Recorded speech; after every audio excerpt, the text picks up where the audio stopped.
आपसे सवाल एफआईआईज पर एफआईआईज के लिए होगा।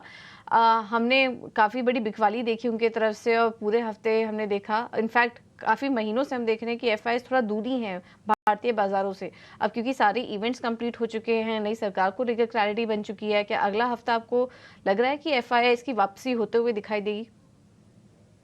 देखिए पूजा जी, एफआईआईज अगर वापसी नहीं कर रहे हैं तो कहीं ना कहीं से थोड़ा सा जो अनसर्टेनिटी है वो मार्केट में थोड़ी बढ़ जाती है। लेकिन मेरी जो समझ आ रहा है, जो पूरा का पूरा सिनेरियो समझ में आ रहा है, उससे एक चीज चेंज आपने ये देखा होगा कि जिस तरीके से रिटेल इन्वेस्टर इंडियन मार्केट में बढ़े हैं लास्ट 1 सालों में देखें तो उनकी रफ्तार जो है वो 300 गुने से ज्यादा की देखने को मिली है। और इस समय एफआईआईज की सेलिंग के बावजूद भी हम बैंक निफ्टी में एक हाई बनते हुए देख रहे हैं। तो एफआईआईज को कहीं ना कहीं से एक ये भी एहसास होना धीरे धीरे शुरू हो जाएगा कि बहुत ज्यादा कुछ खास यहाँ पर इम्पैक्ट उनका नहीं पड़ रहा। लेकिन ये जरूर है कि अब यहाँ से जिस तरीके से जब गवर्नमेंट स्टेबल बन जाती है और जब पॉलिसीज, जिस बात का गौरांग जी रेफरेंस दे रहे थे, और ये बात फैक्ट है कि अगर आप पॉलिसीज आपकी स्ट्रांग बनती हैं, आपके किस तरीके से आपकी मिनिस्ट्री का डेवलपमेंट देखने को मिलेगा, तो आपको ये साफ साफ मौका यहाँ पर एफआईआईज को फिर से लौटता हुआ नजर आएगा। क्योंकि मैं थोड़ा सा फंडामेंटल अगर देखने की कोशिश करता हूं तो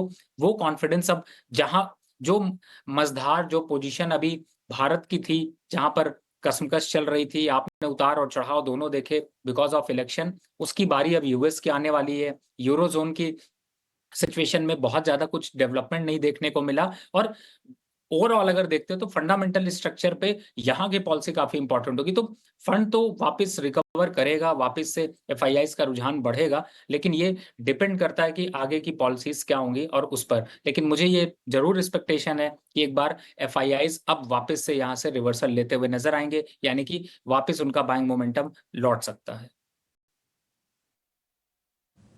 धीरे धीरे ही सही, लेकिन बाइंग मोमेंटम वापस आता हुआ दिखाई देगा। कुछ पॉलिसी से रिलेटेड अनाउंसमेंट सुनेंगे तो उसमें ये भी वो डिसाइड करेंगे कि कौन से सेक्टर पर, कौन से स्टॉक्स पर फोकस करना है। इसको लेकर क्लैरिटी धीरे धीरे मिलेगी, लेकिन एफआईआईज की रिवर्सल जल्द ही दिखना शुरू होगी।